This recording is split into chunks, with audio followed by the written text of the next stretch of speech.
আসসালামু আলাইকুম ওয়া রাহমাতুল্লাহি ওয়া বারাকাতুহু।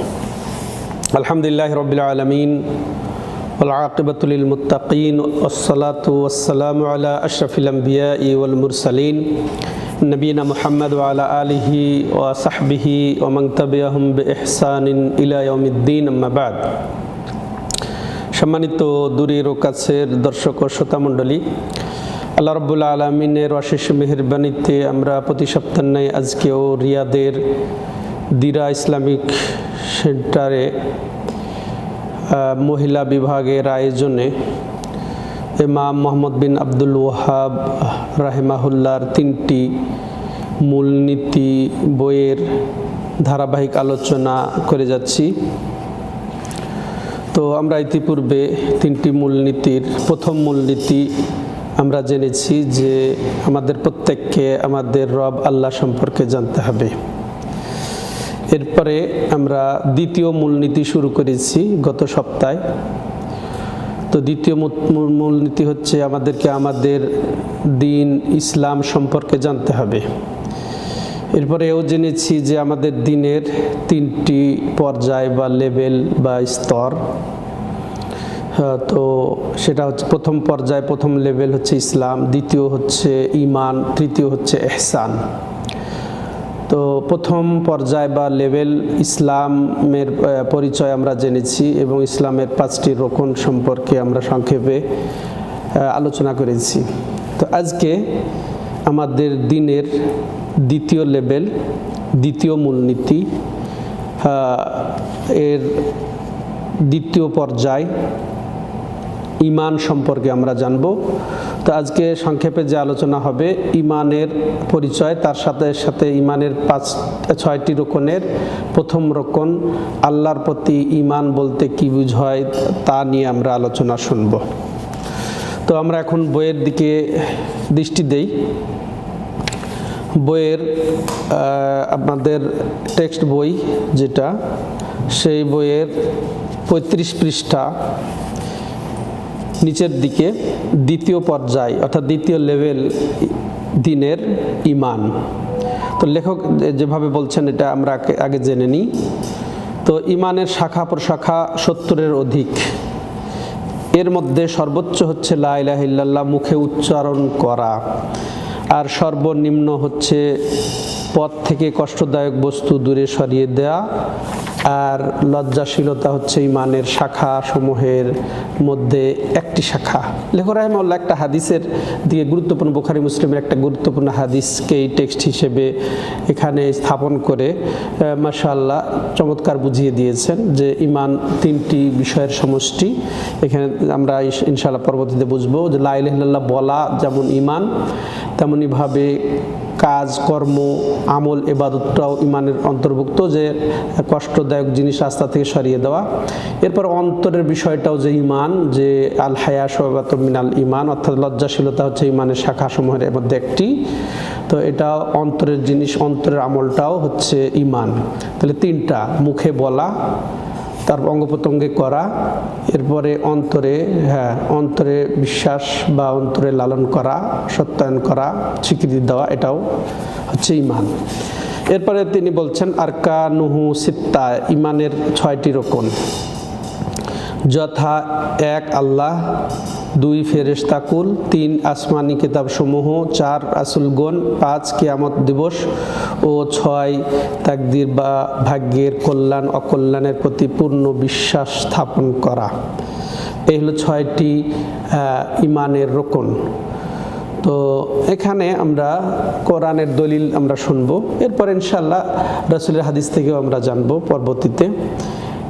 তিনি অর্থাৎ লেখক রাহিমাহুল্লাহ বলছেন এর সমর্থনে, অর্থাৎ তিনি যে ঈমানের রোকন 6টি বললেন তার সমর্থনে তিনি সূরা 49 নম্বর আয়াত, সূরা বাকারার 177 নম্বর আয়াত স্থাপন করছেন।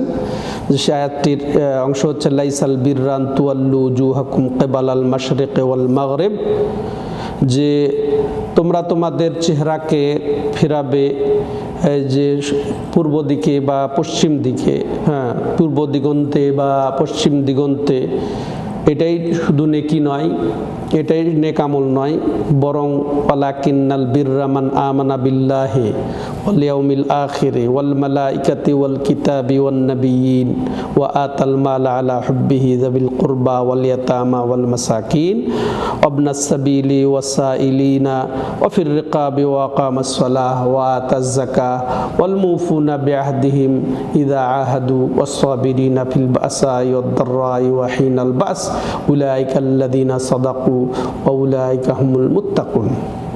তিনি ইমানের 6টা রোকনের এখানে 5টা রোকনেরই দলিল এই আয়াত দ্বারা দিয়ে দিলেন, যে আসলে ইমান হচ্ছে বা সৎ আমল হচ্ছে যে আমানা বিল্লাহ, আল্লাহর প্রতি ইমান আনা, ওয়াল ইয়াউমিল আখিরে, আখিরাতের উপরে ইমান আনা, ওয়াল মালাইকা, ফেরেশতাদের প্রতি, ওয়াল কিতাব, কিতাব সমূহের প্রতি, ওয়ান নাবিয়িন, নবীগণের প্রতি, ওয়া আতাল মালা আলা হুব্বিহি যাবিল কুরবা। দেখেন এগুলা যেমন ইমান আনা, এগুলা সত্যায়ন করা, বিশ্বাস করা, তেমনি মাল, যে আত্মীয় স্বজনকে মাল দেওয়া, এটাও কর্ম, তাই না? এটাও বিশ্বাস থেকে কর্ম, এটাও তাহলে ইমান।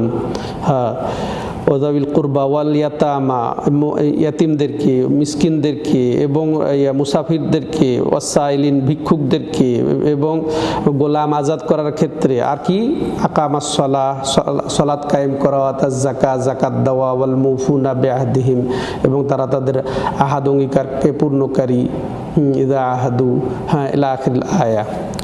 তো এটা এরপরে আরেকটা রোকন বাকি থাকলো, সেটা হচ্ছে কি ভাগ্যের ভালো মন্দ আল্লাহর পক্ষ থেকে, সেটার দলিল দিয়ে তিনি বলছেন ইন্না কুল্লা শাইইন খালাকনাহু বিকদার, নিশ্চয় আমি সমস্ত বস্তুকে পয়দা করেছি একটি অবধারিত মান ও মর্যাদা অনুসারে, বা একটা নির্ধারিত সময় দিয়ে, অর্থাৎ তাকদীর দিয়ে। সূরাতুল কামারের 49 নম্বর আয়াত এটি। দলিল সহ আমরা ইমানের 6টি রোকনও জানতে পারলাম। তাহলে আমরা যতটুকু সময় কুলাই এর ব্যাখ্যা জানবো যে ইমান কাকে বলে। ইমান আমরা এমনি মুখে বলি, জানি। ইমানের শাব্দিক অর্থ আছে, ইমানের পারিভাষিক অর্থ আছে।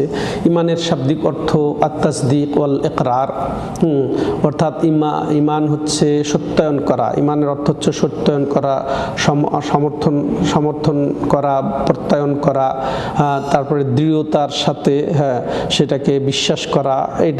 এটা আমরা সাধারণত জানবো। আর শরীয়তের পরিভাষায় ঈমান হচ্ছে কাউলুন ওয়া আমালুন ওয়া ইতিকাদ। ইমামগণ অনেকভাবেই এর সংজ্ঞা দিয়েছেন। তো আমরা সহজভাবে যেটা বুঝবো যে ঈমানের 3টি বিষয়ের সমষ্টি, কাউল, আমাল, ইতিকাদ। হ্যাঁ, কেউ কেউ বলেছেন কাউল, আমাল ওয়া নিয়া, কেউ শুধু বলেছেন কি কাউল ও আমাল, অর্থাৎ কথা বলা এবং আমল করা, এই দুটাই ঈমান। আর আমল তো নিয়ত ছাড়া হয় না, এটাও আমরা জানি যে আমল এবং নিয়ত অপরিহার্যভাবে জড়িত, একটি আরেকটার উপরে। নিয়ত ছাড়া আমল হবে না, আমল ছাড়া নিয়তের কি আর মূল্য আছে? হ্যাঁ, তাইলে 3টি বিষয়ের সমষ্টির নাম হচ্ছে ঈমান। বলা আবার উলামায়ে কেরাম বলেছেন বলাও 2 ভাবে হয়, মুখ দিয়ে বলা হয় এবং অন্তর দিয়েও বলা হয়। অন্তর দিয়ে বলার অর্থ হচ্ছে বিশ্বাস স্থাপন করা, প্রয়োগ করা। কিসের উপরে? যেটা আসমায়ে সিফাতের উপরে, আল্লাহ রাব্বুল আলামিনের জাতের উপরে, তারপরে যা আমরা দেখতে পারি না সব কিছুর উপরে, এটা বিশ্বাসের উপরে, আল্লাহর প্রতি, ফেরেশতাদের প্রতি, এগুলা বিশ্বাসের উপর। এটা ইতিকাদ, এটা অন্তরের বিষয়। এটা অন্তরের বলা। আমালও ওইরকমই, আমলও 2 ভাবে হয়। আমল যে অঙ্গ প্রত্যঙ্গের দ্বারা আমল হয়, অনুরূপভাবে অন্তর দ্বারাও আমল হয়। অঙ্গ প্রত্যঙ্গের আমল যেমন সালাত আদায় করা, যাকাত দেওয়া, হজ করা, সিয়াম পালন করা, আরও যত সব কার্য সম্পাদন করি আমরা আল্লাহর সন্তুষ্টির জন্য, নেক আমল, সেগুলো হচ্ছে অঙ্গ প্রত্যঙ্গের আমল। আর অন্তরের আমল হচ্ছে তাকওয়া, অন্তরের আমল হচ্ছে ইখলাস, ভয়, আশা, ভরসা, হ্যাঁ এগুলা আস্থা রাখা, হ্যাঁ সত্যায়ন করা, এগুলা হচ্ছে অন্তরের আমল। তাহলে এগুলা হচ্ছে ইমানের সাথে সরাসরি। এক্ষেত্রে আমাদের কয়েকজন মুনশির কথা আমি এক্ষেত্রে বলে ইমানের পরিচয় পর্ব শেষ করব। তো এখানে অনেকে এ বিষয়ে ইজমা নকল করেছেন, বর্ণনা করেছেন অনেকেই। তার মধ্যে কেউ বলেছেন যে ইমাম আবু আবদুল্লাহ মুহাম্মদ ইবনে ইসমাইল আল বুখারী রাহিমাহুল্লাহ, আমরা জানি সহিহ বুখারীর যিনি সংকলক তিনি হচ্ছেন আবু আবদুল্লাহ মুহাম্মদ ইবনে ইসমাইল আল বুখারী। তিনি বলছেন যে লাকিতু আকসারা মিন আলফি রাজুলিন মিন আহলিল ইলমি আহলিল হিজাজ ওয়া মক্কা ওয়াল মদিনা ওয়া কুফা ওয়াল বাসরা ওয়া ওয়াসিত ওয়া বাগদাদ ওয়া শাম ওয়া মিসর।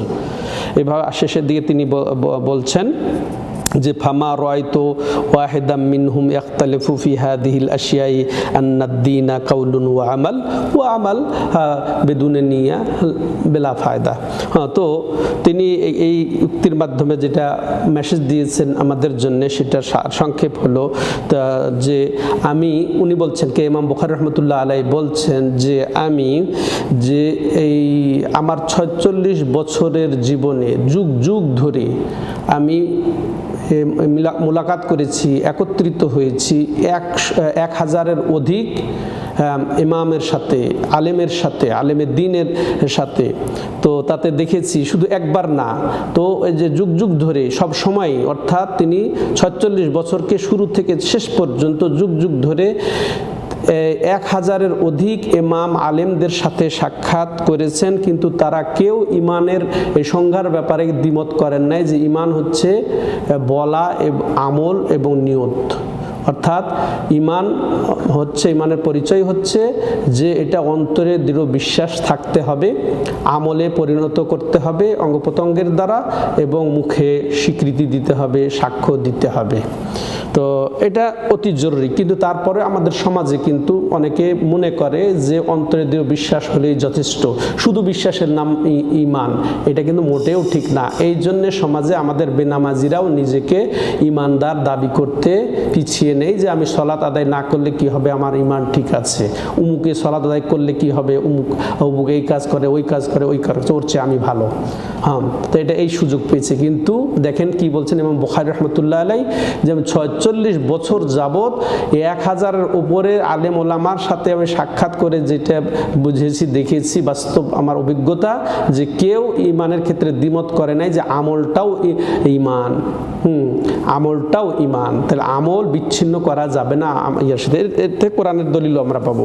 এরপরে দেখেন ইবনে আব্দুল বার রাহিমাহুল্লাহ, যিনি তামহিদ গ্রন্থের রচয়িতা, খুব প্রসিদ্ধ মুহাদ্দিস, ইনি বলছেন যে আহলে ফিকহ এবং আহলুল হাদিস, আহলে ফিকহ এবং আহলুল হাদিস এই ক্ষেত্রে একমত যে আন্নাল ঈমান কাউলুন ওয়া আমালুন ওয়ালা আমাল ইল্লা বিনিয়া, যে ঈমানটাই হচ্ছে কি, যে বলা, আমল করা, আর আমল তো নিয়ত ছাড়া হতেই পারে না। ওয়াল ঈমানু ইনদাহুম ইয়াজিদু বিত্তা, আর তাদের কাছে ঈমান হচ্ছে নেকির মাধ্যমে বাড়ে, আর ঈমান গুনার মাধ্যমে কমে যায়। সম্মানিত দর্শক ও শ্রোতা মণ্ডলী, তো এটা প্রত্যেকটা দৃষ্টান্ত আমরা দিলে বোঝা যাবে যে মুখ দিয়েও তাইলে আমরা ঈমান প্রকাশ করি। সেটা কি, মুখ দিয়ে বলা, যেমন কাউলুল লা ইলাহা ইল্লাল্লাহ আমরা ইতিপূর্বে জানলাম, মুখ দিয়ে বলা, এটার নামও হচ্ছে ঈমান।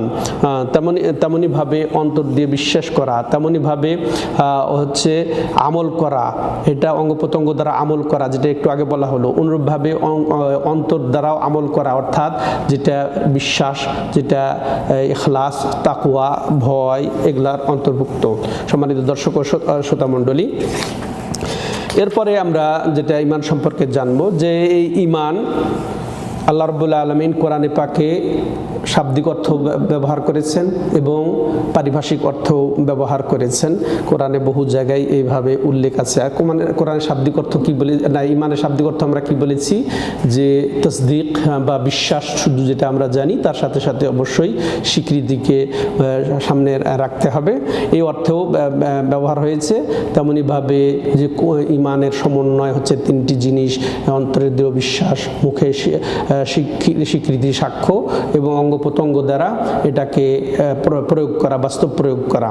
তো এর দলিল যেমন আল্লাহ রাব্বুল আলামিন কোরআনে শাব্দিক অর্থে ঈমানকে ব্যবহার করেছেন, যে যেমন ইউসুফ আলাইহিস সালামের ভাইরা ইয়াকুব আলাইহিস সালামের কাছে যখন আসলেন, হ্যাঁ, যে তাদের ওই ভাইদের ব্যাপারে যে কি তারা যে অন্যায় করেছিল, যে ওমা আনতা বিমুমিনিন লানা ওয়ালাউ কুন্না সাদিকিন, যে আমরা যদিও সত্যবাদী হই কিন্তু আপনি আমাদেরকে বিশ্বাস করবেন না। কিন্তু শব্দটা কি, ওমা আনতা বিমুমিনিন লানা, তাসদিক করবেন না, এটা তাসদিক অর্থে বিশ্বাস করবেন না।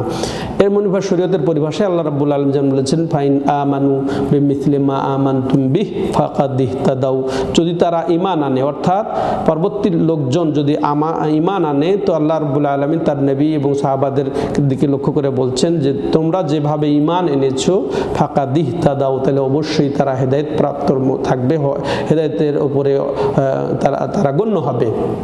তাহলে তার সাহাবা রাসূল ঈমান কিভাবে এনেছিলেন? অন্তরে বিশ্বাস, সত্য স্বীকৃতি এবং মুখে তার প্রকাশ, সাক্ষ্য এবং তার সাথে আমল, অঙ্গ প্রত্যঙ্গ দ্বারা সালাত, যাকাত, হজ, সিয়াম এগুলা পালন করে। সম্মানিত দর্শক ও শ্রোতামণ্ডলী, তো ওলামায়ে কেরাম এই ক্ষেত্রে ঈমান ক্ষেত্রে আরেকটা জিনিস আমাদেরকে মনে রাখতে হবে যে ঈমান এবং ইসলাম, আমরা ইতিপূর্বে ইসলাম ফার্স্ট স্টেপ বা পর্যায় নিয়ে আলোচনা করেছি। তো লেখক রাহিমাহুল্লাহ দলিল হিসেবেও ওখানে উল্লেখ করেছেন আল ঈমানু বিদউন ওয়া সাবউনা শুবা। তিনি ঈমানের বর্ণনা দিতে গিয়েই এই হাদিসটির দিকে ইঙ্গিত করেছেন যে ঈমানের 70 বা আরেক বর্ণনায় 60-এর ঊর্ধ্বে শাখা এবং উপশাখা রয়েছে। সেটা হাদিসটির বর্ণনা করে আবু হুরায়রা রাদিয়াল্লাহু তাআলা আনহু, তিনি বলছেন যে রাসূলুল্লাহ সাল্লাল্লাহু আলাইহি ওয়াসাল্লাম বলেন, আল ঈমানু বিদউন ওয়া সাবউনা ওয়া বিদউন ওয়া সিত্তুনা শুবা, ঈমানের 70 বা 60-এর ঊর্ধ্বে শাখা প্রশাখা। ফাআফদালুহা কাউলু লা ইলাহা ইল্লাল্লাহ, সর্বোত্তম হচ্ছে লা ইলাহা ইল্লাল্লাহ বলা, ওয়া আদনাহা, আর তার সর্বনিম্ন হচ্ছে ইমাতাতুল আদা আনিত তারিক, রাস্তা থেকে কষ্টদায়ক জিনিস সরিয়ে দেওয়া। ওয়াল হায়া শুবাতুম মিনাল ঈমান, লজ্জা হচ্ছে ঈমানের একটি শাখা বা একটি অঙ্গ। তো সম্মানিত দর্শক ও শ্রোতা মণ্ডলী, এখানে রাসূলুল্লাহ সাল্লাল্লাহু আলাইহি ওয়াসাল্লাম স্বয়ং একটা বাস্তব উদাহরণ পেশ করেছেন এই হাদিসের মাধ্যমে। যেমন একটা বৃক্ষের শাখা প্রশাখা থাকে, মূল থাকে এবং শাখা প্রশাখা থাকে, ওইভাবে তিনি ঈমানের শাখা প্রশাখা বুঝিয়ে দিয়েছেন। তাহলে ঈমান শুধু বিশ্বাসের নাম হলো না, একটা যে ঈমান যে একটাই জিনিস তা না, এর বহু শাখা প্রশাখা রয়েছে, অগণিত অসংখ্য। তার মধ্যে এখানে রাসূলুল্লাহ সাল্লাল্লাহু আলাইহি ওয়াসাল্লাম ইঙ্গিত করেছেন 70-এর অধিক, সর্বোচ্চ। কিন্তু এর অর্থ এই নয় যে 70-এ সীমাবদ্ধ বা 70-এর কিছু বেশিতে সীমাবদ্ধ, অনেক রয়েছে। তো এর থেকে এটা বোঝানো হয়েছে। তো এখানে আরেকটা তাহলে বোঝা গেল যে ইসলামও হচ্ছে ঈমানের একটা অংশ। এখানে এই হাদিস দ্বারা আমরা বুঝতে পারি 3টা বিষয়, যে বিশ্বাস, অন্তরের সত্যায়ন, এটাও একটা দিক, আর তার মধ্যে মুখে বলা যেমন লা ইলাহা ইল্লাল্লাহ, অনুরূপভাবে তার অন্তরে লালন করা, সেটা হচ্ছে হায়া, লজ্জা। এই হাদিস দ্বারা 3টা বিষয় এখানে উল্লেখ রয়েছে। 3 ধরনের ঈমানের নির্দেশনা আল্লাহ রাসূল সাল্লাল্লাহু আলাইহি ওয়াসাল্লাম আমাদেরকে দিয়ে থাকেন। সবচেয়ে উপর হচ্ছে লা ইলাহা ইল্লাল্লাহ, সবচেয়ে নিম্ন হচ্ছে রাস্তা থেকে সরিয়ে দেওয়া কষ্টদায়ক জিনিস, আর মধ্যে আরেকটি শাখা বৃদ্ধি করে তিনি বলছেন যে লজ্জা হচ্ছে ঈমানের একটা অংশ। সম্মানিত দর্শক ও শ্রোতামণ্ডলী, তো এখান থেকে আমরা বুঝতে পারছি যে বলাটাও ঈমান, লা ইলাহা ইল্লাল্লাহ যেমন হাদিসে পেলাম আমরা, তেমনই ভাবে কর্ম সম্পাদন করাটাও ঈমান, যেমন রাস্তা থেকে কষ্টদায়ক জিনিস সরিয়ে দেওয়াটা এটা কর্ম। তাহলে এই কষ্টদায়ক জিনিস রাস্তা থেকে সরিয়ে দেওয়া ঈমান। তাহলে সালাতটা কি হবে? সালাতটাও ঈমান, যাকাতটাও ঈমান, সিয়ামটাও ঈমান, হজটাও ঈমান। তাহলে এগুলো সব ঈমানের অন্তর্ভুক্ত। সম্মানিত দর্শক ও শ্রোতা মণ্ডলী, তো এই জন্যে ইমামের মধ্যে একজন প্রসিদ্ধ ইমাম মিনহাজউদ্দিন শাবুল ইমান লিল হুলাইমি, এতে তিনি ৭৭টি ইমানের শাখা প্রশাখা উল্লেখ করেছেন নির্ধারিতভাবে। তার মধ্যে তিনি উক্তিমূলক ইমানের বর্ণনা দিয়েছেন শাখা প্রশাখা কয়টি, 25টি। তেমনইভাবে কর্মমূলক অঙ্গ প্রত্যঙ্গের কর্মমূলক ইমানের ওখানে উল্লেখ করেছেন কয়টি, এটাও 25টি। কিন্তু অন্তরের দৃঢ় বিশ্বাস, অন্তরের সত্যায়ন, এর কেন্দ্রিক শাখা প্রশাখা উল্লেখ করেছেন কয়টি, 27টি। তো এই 77টি তিনি ইমানের শাখা প্রশাখা উল্লেখ করেছেন। আল্লাহু আকবার। তাহলে অন্তরের আমলটাই বেশি, অন্তরের আমলটাই বেশি সম্মানিত দর্শক ও শ্রোতা মণ্ডলী। তাহলে উদ্দেশ্যই হচ্ছে কি যে ইমানের সম্পর্ক হচ্ছে বিশ্বাসের সাথে স্বীকৃতি সহ, তেমনইভাবে মুখে সাক্ষ্য এবং কাজে পরিণত করা। এখানে আরেকটা জিনিস আমাদেরকে লক্ষ্য করতে হবে সম্মানিত দর্শক ও শ্রোতা মণ্ডলী, যে ইসলাম এবং ইমান এই দুইটা কিন্তু আবার একটা আরেকটার মধ্যে দাখিল হয়ে যায়। তবে ইমানটা হচ্ছে ব্যাপক, হ্যাঁ, ইসলামের চেয়ে ইমানটা ব্যাপক সম্মানিত দর্শক ও শ্রোতা মণ্ডলী। তো আর তাহলে ইসলামও কিন্তু ইমানের মধ্যে দাখিল হয়ে যায়। যেমন কাউলু লা ইলাহা ইল্লাল্লাহ কেউ যদি বলে তাহলে সে বিশ্বাসও করে লা ইলাহা ইল্লাল্লাহ অর্থ আল্লাহ ছাড়া সত্য মাবুদ নেই, এটা বিশ্বাসও করে। তাহলে ইসলাম হচ্ছে লা ইলাহা ইল্লাল্লাহ বলা, তার মধ্যে ইমানটাও দাখিল সম্মানিত দর্শক ও শ্রোতা মণ্ডলী। এই জন্য উলামায়ে কেরাম এটাও বলেছেন যে ইজাজতামা ইফতারাকা ইজাফতারাকা ইজতামা, যে ইমান এবং ইসলাম যদি এক হাদিসে এক আয়াতে একই বিষয়ে আসে তাহলে এখানের মধ্যে তাহলে বোঝা যাবে আলাদা আলাদা মর্ম, অর্থাৎ ইমানের অর্থ আমালুল কুলুব এসে যাবে, আর অর্থাৎ অন্তরের আমল এসে যাবে, সত্যায়ন স্বীকৃতি। আর তখন ইসলামের অর্থ বাহ্যিক আমল, যেমন লা ইলাহা ইল্লাল্লাহ বলা, সালাত কায়েম করা, যাকাত, ইমান ইসলামের যে 5টি রকম। কিন্তু এজাফ তারাকা যদি এক একটা, অর্থাৎ ইসলাম আলাদা হাদিসে, ইমান আলাদা হাদিসে এভাবে উল্লেখ এসেছে, যেমন হাদিসে জিবরিলে দুটোই এসেছে। আবার অনেক অনেক জায়গায় শুধু আল্লাহ রাব্বুল আয়াতে শুধু ইমানের কথা বলেছেন, তখন দুটেই বুঝাবে। যদি শুধু ইমানের কথা বোঝায় ইসলামও ওর অন্তর্ভুক্ত হবে, ইসলামের কথা যদি হয় তাহলে ইমানটাও তার অন্তর্ভুক্ত হবে সম্মানিত দর্শক শ্রোতা মণ্ডলী। এবার আসেন আমরা সংক্ষেপে এই আমরা তাহলে ইমানের পরিচয় জানলাম, শাব্দিক এবং পারিভাষিক অর্থ। আর এই ওলামায়ে কেরাম যে একমত এটাও আমরা জানলাম যে ইমান বৃদ্ধি পায়। ইমান বৃদ্ধি পায় কিসের মাধ্যমে? নেকি সৎ কাজ করার মাধ্যমে, এবং ইমান কমে যায় শয়তানের ইতাআত করার মাধ্যমে বা গুনার মাধ্যমে। তো যত সৎ আমল করবো তো ইমান বৃদ্ধি পাবে। এটা আহলে সুন্নাত ওয়াল জামাতের হচ্ছে প্রসিদ্ধ বা বিখ্যাত এবং মত হচ্ছে ইমান আমলের মাধ্যমে বৃদ্ধি পায় আর ইমান গুনার মাধ্যমে কমে যায়, এমনকি চলেও যেতে পারে। এবার আসেন ইমানের 6টি রকন। ইমান 6টি রকনের প্রথম রকন আমরা আজকে সংক্ষেপে শুনবো। এটা খুব গুরুত্বপূর্ণ বিষয়, আপনারা আশা করি আমাদের সাথে থাকবেন।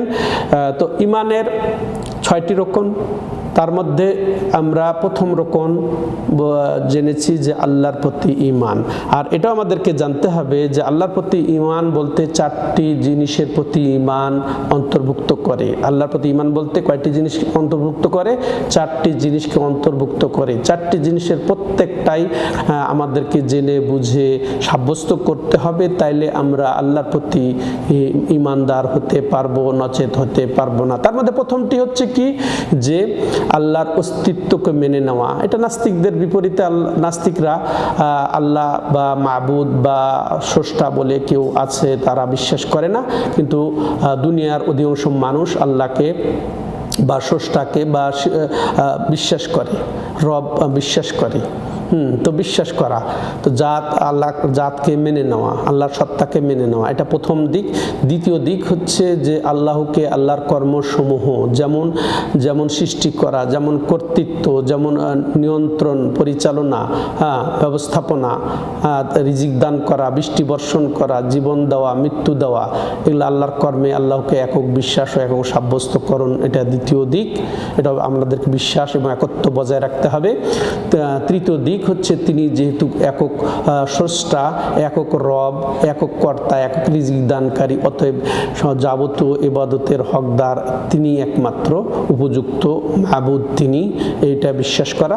আর চতুর্থ হচ্ছে আল্লাহ তার নাম এবং গুণাবলীতে, অর্থাৎ যে সমস্ত নাম এবং গুণ কোরআনে এবং হাদিসে বর্ণনা হয়েছে শব্দ এবং মর্ম নির্বিশেষে সেগুলোর প্রতি বিশ্বাস এবং সেগুলোকে সুসাব্যস্ত করা, বাস্তব প্রয়োগ করা, হ্যাঁ এটা একটা দিক। তাহলে চারটা বিষয়ের প্রতি ঈমান যদি আমরা সাব্যস্ত করতে পারি তাইলেই আল্লাহর প্রতি ঈমান সুসাব্যস্ত হবে, নচেত হবে না। এবার প্রথম দিকটার বিষয়ে আমরা এগিয়ে যাই। প্রথম দিকটাই হচ্ছে গোড়া, এটাই হচ্ছে ভিত্তি, হ্যাঁ এটা হচ্ছে ফাউন্ডেশন। যদি আমরা আল্লাহকে বিশ্বাস না করি, রবকে বিশ্বাস বা স্রষ্টাকে বিশ্বাস না করি, তাহলে কোনো কিছুই আর লাভ হবে না। তো আল্লাহর অস্তিত্বকে মেনে নেওয়া, হ্যাঁ এটা তো আছেই, এটা দুনিয়ার সিংহভাগ 90% লোক আল্লাহর অস্তিত্বকে বিশ্বাস করে, মুসলমান তো করবেই, কিন্তু তাছাড়াও অমুসলিম যত আছে ধর্মাবলম্বী, হ্যাঁ তারা সবাই কিন্তু আল্লাহর অস্তিত্বকে বিশ্বাস করে। এখন মুমিনদেরকে বলবো, আমরা মুসলিম সমাজকে বিশেষ করে আমরা যেটা আহ্বান করতে চাই, আমরা আল্লাহকে বিশ্বাস করি কিন্তু ভুলভাবে বিশ্বাস করি। আল্লাহর জাত এবং সত্তায় বিশ্বাস করলেও আল্লাহকে স্বীয় সত্তায় সব জায়গায় বিরাজমান বিশ্বাস করি, নাউযুবিল্লাহ। তো আল্লাহকে স্বীয় সত্তায় সব জায়গায় বিরাজমান বিশ্বাস করা এটা কুফরি বিশ্বাস। তো আরেকটা জিনিস বলতে হয় যে আকীদা ভালো হতে পারে, আকীদা মন্দ হতে পারে। আকীদা ভালো হচ্ছে যেটা বলা হচ্ছে যে এটা ঈমানের যেগুলো তাৎপর্য, বাতিল আকীদা বাতিল ঈমান হচ্ছে যেটা ওই যে আল্লাহকে সর্ব জায়গায় বিরাজমান বিশ্বাস করা, এটা কুফরি বিশ্বাস। কারণ আল্লাহ রাব্বুল আলামিন স্বীয় সত্তায় সৃষ্টির থেকে আলাদা, সৃষ্টি কোনো কিছুই ছিল না, তিনি ছিলেন। এখন আল্লাহ রাব্বুল আলামিন সৃষ্টি করেছেন এবং সৃষ্টি করার পরে তিনি আরশের উপরে আছেন, উপরে বিরাজমান, তিনি উপরে উঠেছেন। হ্যাঁ এরপরে সৃষ্টি থাকবে না, এক সময় সব কিছু ধ্বংস হয়ে যাবে, নষ্ট হয়ে যাবে, তিনি থাকবেন। তাহলে আল্লাহকে সৃষ্টির মধ্যে অনুপ্রবেশ করে একাকার হয়ে যাওয়া, মিলে যাওয়া, মিশে যাওয়া, এটা কুফরি বিশ্বাস। যে আল্লাহ সৃষ্টির মধ্যে ঢুকে কেমনে যায়, এটা আল্লাহ রাব্বুল আলামিনের শানের মর্যাদার অপলাপ। এটা কখনো হতেই পারে না, এটা অসম্ভব। এক সৃষ্টি আর এক সৃষ্টির মধ্যে ঢুকাটাই অসম্ভব। যেমন পৃথিবীর মধ্যে সূর্য কোনো ক্রমেই ঢুকতে পারে না, ঢুকা কেন, সে নিকটেই হতে পারে না, তেমনি সূর্যের মধ্যে অন্য গ্রহ ঢুকতে পারবে না, এমন অনেক এত বড় বড় গ্রহ রয়েছে। তাহলে স্রষ্টার এই সৃষ্টি করে সৃষ্টির মধ্যে ঢোকার বিষয়টা একেবারে অমূলক কথা, আল্লাহর অমর্যাদাপূর্ণ কথা। এর থেকে পুত পবিত্র তিনি, বরং সব কিছু আকাশ জমিনকে তিনি 6 দিনে সৃষ্টি করে আরশের উপরে উঠেছেন, আরশের উপরে তিনি বিদ্যমান বিরাজমান রয়েছেন। কিভাবে আছেন এটা হচ্ছে ওয়াজানা, তার যেরকম উপযোগী পর্যায় সেভাবেই তিনি আরশের উপরে আছেন, এটা বিশ্বাস করতে হবে অবশ্যই।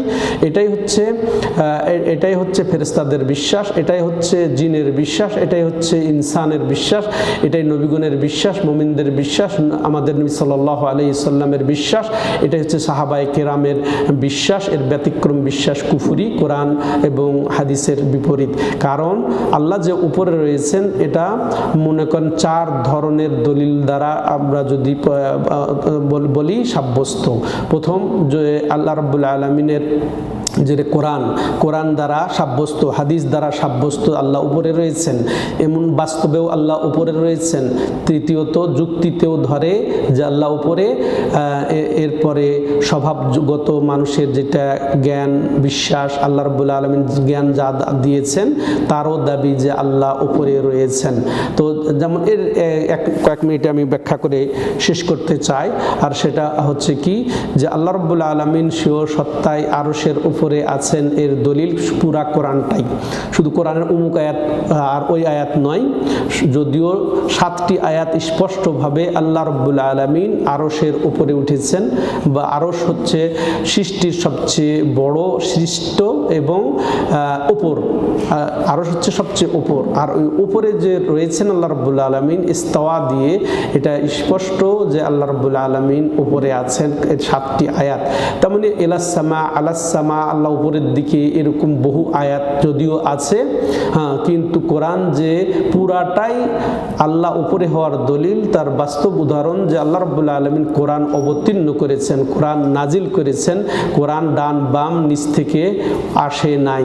হ্যাঁ, এর অনেক আয়াত আছে। হাদিসেও যেমন রাসূলুল্লাহ সাল্লাম দাসীকে জিজ্ঞাসা করেছিলেন যে আইনাল্লাহ, আল্লাহ কোথায়, এটা মুসলিম শরীফের হাদিস।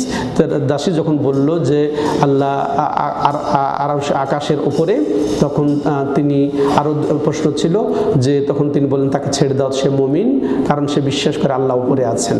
চমৎকার, এটা হাদিস দ্বারা। এরপর বাস্তবে আল্লাহ উপরে আছেন বিধায় আমরা উপর দিকে হাত তুলে দোয়া করি। বাস্তবে আল্লাহ উপরে আছেন বিধায় আল্লাহ রাব্বুল আলামিন ঈসা আলাইহিস সালামকে উপরে উঠিয়ে নিয়েছেন। তাহলে যুক্তিতেও ধরে যে উপর, যুক্তি এই জন্যেই যে উপরে হওয়াটাই সম্মানজনক, সব জায়গায় একাকার হয়ে যাওয়া, মিশে যাওয়াটা এটা কখনো সম্মানের প্রতীক হতে পারে না। তেমনি আমাদের জন্মগত যেটা সহজাত বিশ্বাস, যেটা নষ্ট হয় নাই পরিবেশের জন্যে, সেটাও দাবি করে যে আল্লাহ উপরে। এই জন্য বিপদে আপদে মানুষ যখন আল্লাহকে ডাকে একনিষ্ঠভাবে, নিজের আগ্রহটা, নিজের চাহনিটা, নিজের অন্তরের যেটা টান, সেটা উপর দিকে ধাবিত হয়। এর জন্য শিশু বাচ্চাকে যদি জিজ্ঞাসা করা হয় যে আল্লাহ কোথায়, সেও শেখানো ছাড়াই বলে দিতে পারে যে আল্লাহ উপরে, আল্লাহু আকবার। তো এটা এরপরে যেটা বললাম যে আরও তিনটা দিক, যে আল্লাহকে আল্লাহর কর্মসমূহে একক বিশ্বাস, তিন প্রকার তাওহীদে আল্লাহকে একক বিশ্বাস, একক সাব্যস্ত করা, এটা হচ্ছে আল্লাহর প্রতি ঈমান। তার চারটা বিষয়ের প্রতি ঈমানের নামই হচ্ছে আল্লাহর প্রতি ঈমান। আল্লাহর বলেন এভাবে বুঝিয়ে আমাদেরকে এইভাবে ঈমানকে শিক্ষা করার তৌফিক দান করেন। ইনশাআল্লাহ আমরা আগামীতে ফেরেশতাদের প্রতি ঈমান সহ আরও 5টি যে ঈমানের রকম থাকলো, সেগুলো আমরা পর্যায়ক্রমে শুনবো। আজকে এ পর্যন্তই। হাদা হুয়া সাল্লাল্লাহু আলা নবিয়িনা মুহাম্মদ ওয়া আলা আলিহি ওয়া সাহবিহি আজমাইন। সুবহানাকাল্লাহুম্মা ওয়া বিহামদিকা আশহাদু আল্লা ইলাহা ইল্লা আনতা আস্তাগফিরুকা ওয়া আতুবু ইলাইক।